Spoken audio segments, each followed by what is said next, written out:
Talk a little bit about the finals. How exciting was that to be out there in front of everybody and do your best in front of everyone in the country, really?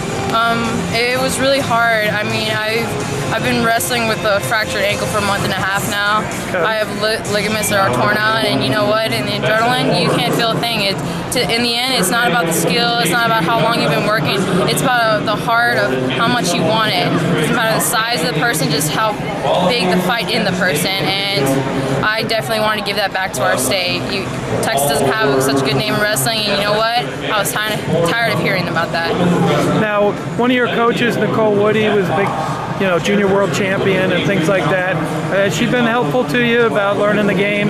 You say you've only been wrestling less than 2 years, right?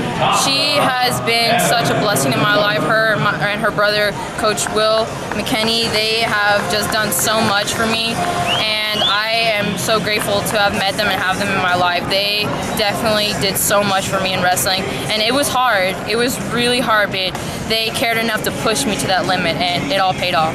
Now, when you came out here, was gold medal on your mind? Did you really think that you would put yourself in a position to beat everybody? Yes, sir. I did have my nerves. I did, there are times when I felt maybe I'm not, meant to be here, but in the end, I worked so hard to get here, and I've come from all the way down home. If I didn't deserve to be here, I wouldn't be here. So I gave it all, my all. Congratulations. Enjoy your title. You've wrestled real well. Thank you very much. With our national champion, 125 pounds, Evalyn Reyna from Texas. And congratulations on your championship. This is a special meeting for you. Yeah. We had a fallen that couldn't make it, and she had gotten hurt before, and I truly love her so much, and I promised her that I would get here with both of us.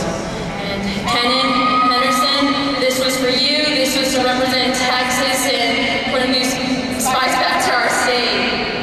You're a pretty amazing story. You were telling me you played basketball your entire life. You started wrestling like a year and a half ago. Why did you change to wrestling and talk about the success you had? Basketball, I didn't have the height for it, and I wanted to go to school. And I heard that I could do pretty well in wrestling if I gave it all, and I did. So thanks to my coach,